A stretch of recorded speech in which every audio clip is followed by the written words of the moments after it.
Hej, jag är välkommen till VAKURLEIKI.FO och tidigare vi i jolakalendaren och idag så är det 20 och det är så stolt och var dagen så väl att jag jolakalendaren. Det var så stolt att det fyllt vi och det var tvivlarna så väl och mest av ötlån att här är nu signada att det är det mest fantastiska av ötlån. Och det är han som öjer ärna för allt det som jag gör det. Jag är alltid god i faktiskt om till dina. Hur spelar till du gör det? Blir du så trött? Hur så tömmer du?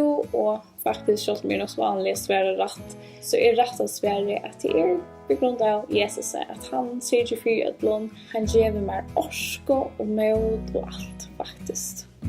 Och det är fantastiskt. Det är fantastiskt att kunna se det.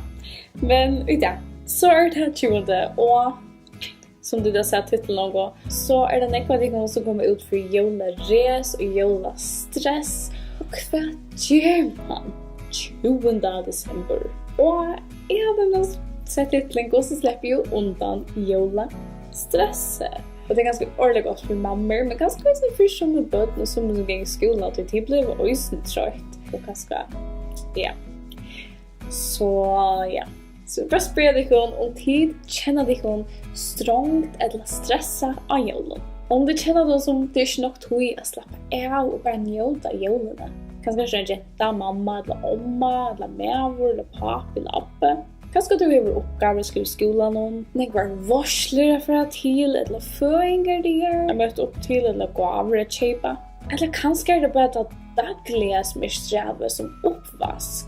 Órudd och rona och hevur i gången vid vår mamma. Kanske allt känns bara något som mössa, sträva, hesa tøyna och du känner mig ordentligt i den jólastämningen som jag snackar om. Du känner det som om tøyna inte stretcher till. Som om att føðingardagar är inte mycket. Du vi känner att du är inte jólaglädje eller jólastämning eller jólafri, men jólastress. Och så är vi jólares. Vidare det kvärt. Till nekvar ojavn i heimnum, men allt som öll människor har till felags är 40 timmar om dygnet. Hvert människa har 40 timmar om dygnet från Gode som gav. Men vi lever i en samhälle här allt ska gänga vid rugande för ossne eller särliga av jólum. I mån forsvedder okkara så borde vi faktiskt haft mer tid. Och till iver för själva vi tar undra tunnlar, färdtelefoner, bilar. Det borde bara tid. Men nej. Allt ska gänga nekköldar. Och vi ska under viner och böden och märka och familjer.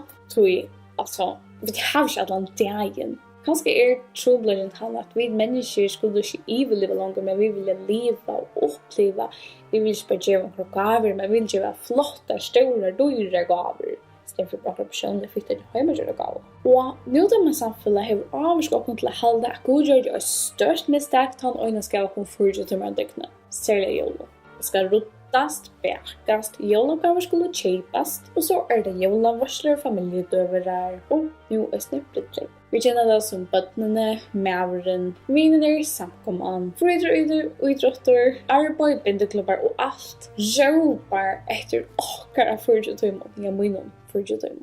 Kanske du också hej bara 60 och så har jag haft 2 timmar självan, alltså långt eller just också med självvill. Men sannolikt är han av 28 timmar igen så är det fyllt av samma stress och resa som hinner 40. Men jag vet inte vad det är en gåva för Gode att vi har ögnats 40 timmar om dygnet. Och vad är kvart vinner? Om du gör mer än du har mätter hessa 40 timmarna, så gör du mer än det som Gud har kallat det till att göra. Så stiga av, slappa lite och av mig här, sätta så att du minuter av att lusta efter hesson. Robert Bank skriver att sådana han säger till att lätta. Kristen är som ett tåg, alltid affär, alltid skunde och alltid på sväng. Det är också ofta. John Mark Comer tog till, vi har en trobladga. Tui. Men lösningen är inte mer tui. Vi lever i en höjme här som ett utinlapp eller performance hevur allt att säga. Talas att vi känner det ofta att vi gör inte något mycket. Och vi känner det som om att vår identitet ligger ut hos som vi gör. Och det passar inte. Det är inte så. Det är vidare mer än det vi gör. Gud säger att vi är så mycket mer än vi näkande kunna göra och näkande kunna vara. Vi är skapt och Guds mynd och dörst. Vi tycker Jesus så är vi inte det vi gör. Vi är det som Jesus gör det för oss. Vi är vi tycker hans är bad. Hans är prinsessor och prinsar. Arvingar hans är. Så trobladjen som vi møter I dag ikke mongden av tog som gode driver oss. Men trobladjen akkurat sjønarhold av tog og akkurat sjønarhold av sjøl løyve.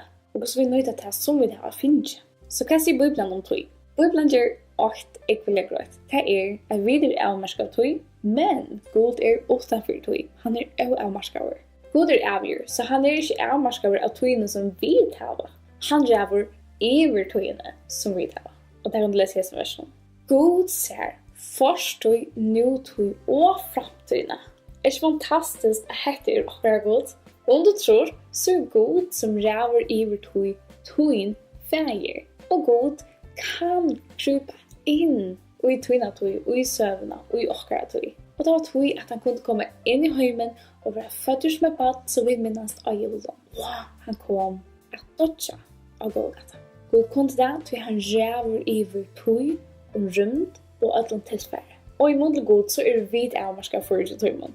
Vi har et avmarska og I muntlig god så vi avmarska av for tøymen døgnet, og har vi avmarska til et avmarska som Herren vil gi hver øynstykkene av mennesker over husholdere at ansette, at råa iver. Og vi leser om noen tjenere så finner noen talenter at ansette I Matteus 25. Og legg meg til at her finner emest som finner nekv, som finner lyde. Akkurat som luknelsen, så har vi først, eller for øynstykkere av mennesker finner et avmarska som jeg var å leve. Og det finner emest av å leve. Hvis alt blir gammel, så må dere men det I nøyfinger, og så må bli gammel. Men God spyr ikke hvordan lenge livet du, men God spyr hva gjør du vi tar livet og tar tøyene som du har finnet. Og høyest at akkurat liv avmarska, så merker det ikke at akkurat liv uten tøyning. Vi som skikkende, vi jo her I hjørnet for å omboa God, og fortelle om han her I hjørnet, og til en god mulighet av jólum. Til årsøkjen vi her. Og Bibelen lærer oss at det som vi gjør og hesen løvnum hevur vi og avvarskan. Så likamliga vendingen nytt lite lyde, men godsøkten nytt lir til alt som hevur lyfte bægir for løyvi og nu og hit og kjemur. Men til at okra løyv avmarska merker at vi hava tørv av gode, særlig jólum. Og ja, okkur tranger til god kvønda. Og det som Nila sier en sanje, jeg tranger til tøyn, tranger alt og til tøyn, og signa meg nu Herre, jeg kommer til tøyn. Ræg og sjanker synes jeg, trykkende deg og jólum. Så kanskje du har spørst, hvordan bruker jeg mine tøy bedre hese jólene? Hvordan slipper jeg undan jólarese? Så hva trobladjen? Omkring det går har jeg sikkert svære, man kjøper tøyene bedre, gjør en to-do-lista. Og hvis det en arbeidsplass, så har vi time management, altså til å si at man håndterer tøy bedre. Til det største evne, folk nødder skjema, dagsgreier, lommebøker, journals. Og det ikke det. Det gøy hjelpe til, altså finne slag. Men det ikke trobladjen. Selv til mest skipa og arbeidsomme følelsene få øysene stress, øysene jólum. Trobladjen ligger djupere enn skipa akkurat tøy. Ok, sannleggen at det alt tøy, og jeg ender det ikke alt tøy, mer å gjøre enn vi førfyrre. Utan mån talar om tørver, arbeid, fritid, fering og framvegis. Men, gående til tørveren ikke det samme som kattla. Tørveren ikke det samme som kattla. Tørveren ikke det samme som kattla. Ok? Skjønt dette inn. Gå i vet det. Og kanskje beste maten forklare hvordan vi skulle gjøre vi akkurat tøy. Ikke etter hvordan Jesus brukte sine tøy. Så hvordan brukte Jesus sine tøy? Hvordan han brukte sine tøy I jólum? Jesus, han øynast 3 år I tjeneste her I hjørnet. Han levde 3 år, men han sa tjeneste blir ikke fordi han var 3 år, så 3 år. Og hvis det som da, så kunne jeg være fullkomlig fra seg selv. Hun kunne være stresset og haft, ikke jólales, men alt års res, og ikke alt års stress. Hvis jeg hugsa om Atlantørven I høymen. Jeg vil lese omgang til at Jesus skalv eller øste seg årsaka av tøy. Vi leser at han skalv av det engest, men ikke av tøy eller mangel opp av tøy. Han skal ikke av arbeid, Og han stressar heldur ikke til høylidier og høgtider. Og studerer vi Jesus liv, granskar vi hans liv i Bibelen, så sørger jeg at han var ekvelig opptatt og pura fyrelakster til to her, så har han omgang til skund. Han var omgang til for opptatt. Han alltid tog at elska og tjene mennesker og hytja og på mennesker, hytja det inn i egene og vise dem kærlighet og tjene til dem. Han alltid tog at lusta, alltid tog at prata, alltid tog at døyle evangeliet og god sannlager vid dem. Og det brukte en langere tid ved øynstykke mennesker, som vi kvinnerne ved Sigersbrunn. Så Jesus gav plass for ørekvann og i sine dagskra. Og Jesus sa hese ørekvanner som godgivner møveløyker. Så da han forstår han i sin dagskra, så vil jeg si, wow, fantastisk, et menneske som jeg kan rekke. Jeg spør henne og også der. Og det i Marskos 6. Og her har vi Jesus atlander om å fære bort fra og kvile seg. Men vi leser han teker hjertelig synd i folkene, og han gjør tøymon likamlige og antallige føye. Og Jesus tante ekvelig mange mennesker til han djupa omsorgen for tøymon. Det hjertelig synd i tøymon, leser vi. Høyast han hjelte og grøtte mång, 100-vis av falske, så var det flere tusen som han ikke nådde, og som han ikke grøtte. Og var det ganske tog at han ikke lei ui? Alls ikke. Det var tog at Jesus visste at tørveren ikke det samme som kattlet. Jesus tjekk og var løyter av vilja færsens. Og da leser vi i Marskos 2, hvor kjenner, ta inn og kveldet var kommet, solen var under kom og teg til hans av vi øtlen henne sjuk og tøymon i sett var av et eller annet, og alle byrene var kommet sammen for dårene. Han grødde mång og li og imensk sjuten og ræk ut nekvar et eller annet, og han let ikke henne et eller annet slippe tale av det der kjente han. Tålige om morgenen, 4 dag, før han opp, før ut, og bortsett til øyested og be her. Simon og tar i vinen var og skunda seg, nå har han sett og ta der funnet han, setter vi han. Øt løy dette der, Jesus, øt løy dette der. Spittla tøyne babia. Da sier han videre, let jeg konfere bort til annet sted, til småbygner her rundt om, så jeg kan pratika her vi. Til det her jeg kom til. Så let jeg mest til at det så mange mennesker som løyde etter Jesus og ville ha han og komme hjelp på dem, men Jesus stikker av, han ber til færsøyn, spyr han etter og fylgjer så kattlen om, ikke tørven om. Kattle ikke tørver, kattle ikke samkjensla, kattle ikke hvordan tøydninger mye og et kvarster. Kattle her som god løyer okkom. Det her som god løyde Jesus. Og vi leser også at det her som Jesus får at grua døtter en fyrstømme mann, og han møtte en kvinne som er blåsøtt. Og Jesus stekker av. Og han ikke bare stekker av, men han ber seg kone fortelle seg sine livsøve, til det ikke lenger tog. Så han gav seg tog. Selv om det ikke var tog, og i mildere tog, så dør døtter fyrstømmemannen. Men Jesus kommer her, og at under hender også her, og han grøyer døtterne. Ta i vindmæver i Jesus Lazarus, la sjuker, så kom Jesus heller ikke på en ved til hans her. Han stekket her som han var, innenfor det og Lazarus døg, og vi kunne også, Jesus var forsøgner. Han var ikke løyter av tørven, han var løyter av Guds kattle. Så Jesus har alltid tog, han skundde i sorgen til sted.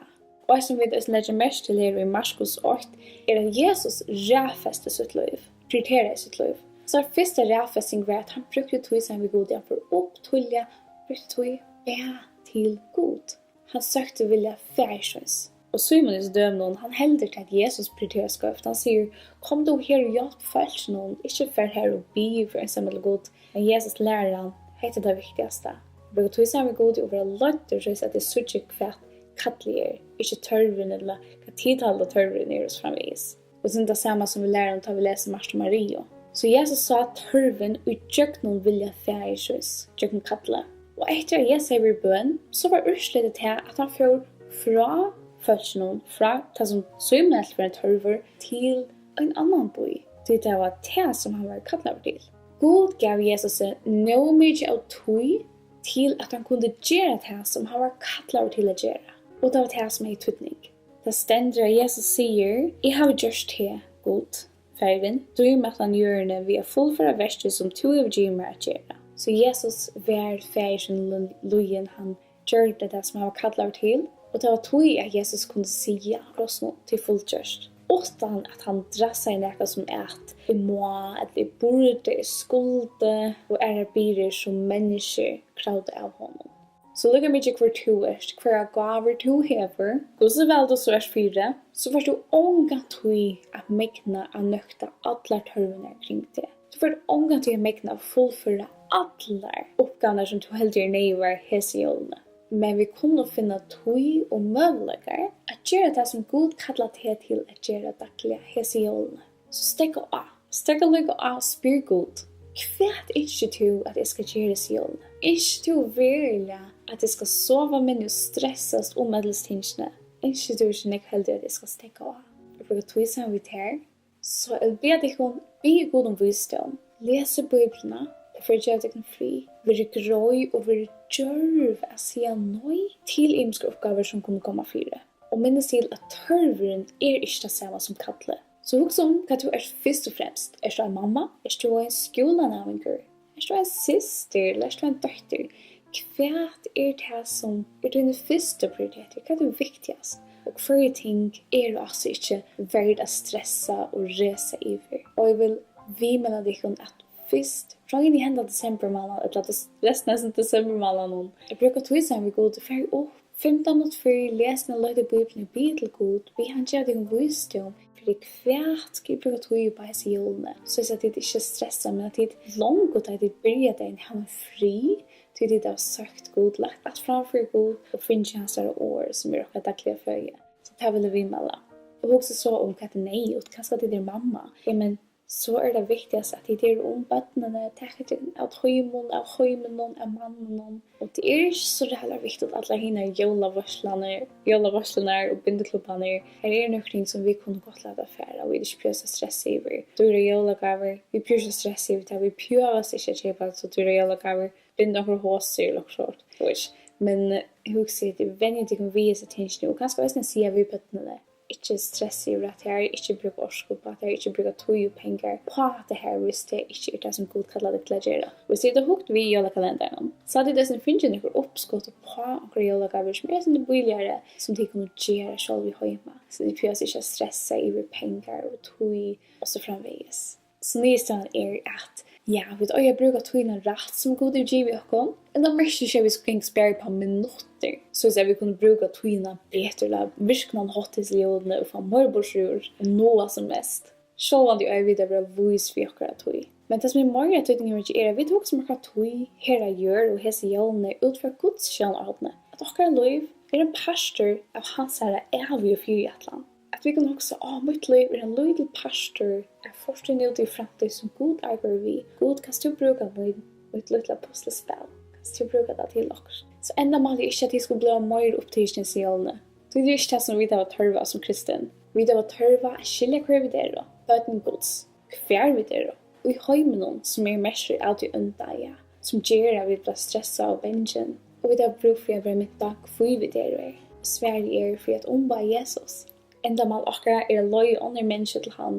Løy andre mennesker til han, okkar kong, som okkar konger som vi elskar. Og vise til ham han, så de også kunne få fri og visse og fullt. Og alt liv, alt det fantastiske som Jesus gjør okkar. Underfulla gaver. Og jeg vil enda vi minne litt av at det nekker tørver. Det så nekker tørver. Og jeg synes ikke det atlasstane. Ta jeg i min misjon av netten, ta jeg til arbeids, ta jeg skole. Jeg synes ikke så nekker tørver. Og jeg får så nekker oppskott. Og anker du arbeids individuelt, og ta meg at det ser godt. Ja, men kvært. Jeg synes ikke så tørvene. Jeg synes ikke så oppskottene. Og folk spør men kvært ikke to at jeg skal gjøre. Hva det du kall? Tog at tørven ikke det samme som kallet. Og tar vi skilja til, så slipper vi undan det her skulderkjensel, og tar vi sier nøy og ikke kunne.